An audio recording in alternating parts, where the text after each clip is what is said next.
Welcome back to ZPTV. I'm Amanda, and today in the studio I have Dr. Kimon Bekelis of the Stroke and Brain Aneurysm Center of Long Island. Welcome to our studio, Doctor. Thank you for having me. It's our pleasure. It's our Thank pleasure. So right off the bat, my first question, stroke and brain aneurysm. What is a brain aneurysm? Perhaps you can describe that for us? Absolutely. It's a great question. It's actually fairly simple from a physics perspective. It's very similar to a balloon on the side of a brain blood vessel. So think of it, if you had a car tire and you have a soft spot on the side of the car tire, you get a little bump.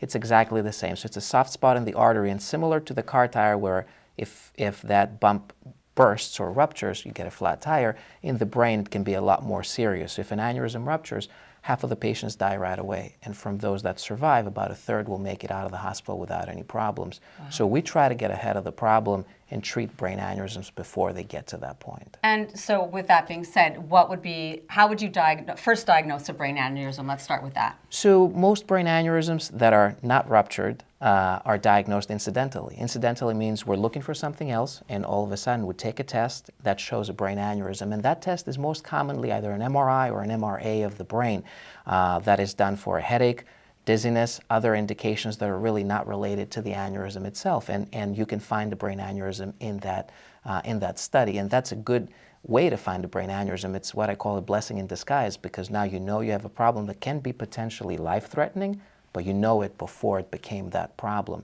Now, if an aneurysm ruptures, and the thing that people should be looking for if they're trying to identify a ruptured aneurysm is you would develop the worst headache of your life.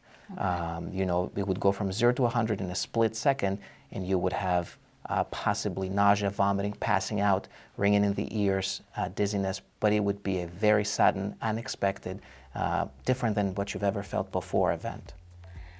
So this is a lot of great valuable information. I'm going to have you stay in the studio with me for a little bit. We're going to cut right to one of our favorite little movie clips. We hope you enjoy this. We'll be right back.